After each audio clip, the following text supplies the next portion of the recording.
Praise the Lord. June 19వ తేదీ 2024. ఈరోజు దేవుని వాక్యము, నీ యవ్వనమును బట్టి ఎవడునూ నిన్ను తృణీకరింపనీయకము గాని మాటలోను, ప్రవర్తనలోను, ప్రేమలోను, విశ్వాసములోను, పవిత్రతలోను విశ్వాసులకు మాదిరిగా ఉండుము. 1 తిమోతి 4వ అధ్యాయం 12వ వాక్యము. పాపులను రక్షించుటకు క్రీస్తు యేసు లోకమునకు వచ్చినను వాక్యము నమ్మదగినదియు పూర్ణాంగీకారమునకు యోగ్యమైనదియు నయ్యున్నది. కావున నీ యవ్వన కాలములో ఎటువంటి పాపం చేయకుండా నీ మాటలోను, ప్రవర్తనలోను, ప్రేమలోను, విశ్వాసములోను, పవిత్రతలోను యేసయ్యకు ప్రియమైన బిడ్డగా పరిశుద్ధంగా జీవించుము. దేవుని వాక్యం ఇలా సెలవిస్తుంది, యవ్వనస్తులు దేనిచేత తమ నడత శుద్ధిపరచుకుందురు, నీ వాక్యమును బట్టి దానిని జాగ్రత్తగా చూచుకొనుట చేతనే గదా. నా హృదయంతో నిన్ను వెదికియున్నాను, నన్ను నీ ఆజ్ఞలను విడిచి తిరగనీయకుమో.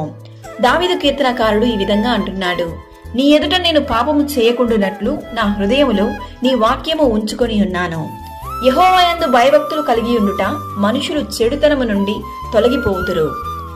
ఈ రోజు ఈ వాక్యం వింటున్న ప్రియ దేవుని బిడ్డ, ఈ రోజు మొదలుకొని నీలో ఉన్న ప్రతి విధమైన పాపపు అలవాట్లు, రహస్యకరమైనటువంటి పాపాలు, వాటన్నిటిని విడిచి నీ ఆలోచనలో కూడా పరిశుద్ధతను కనబరుచుము.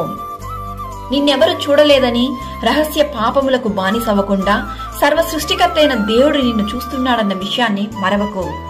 ప్రతి విషయంలోనూ విశ్వాసులకు మాదిరిగా జీవించి దేవుని దీవెనలు పొందుకునుము. ఆమేన్. God bless you.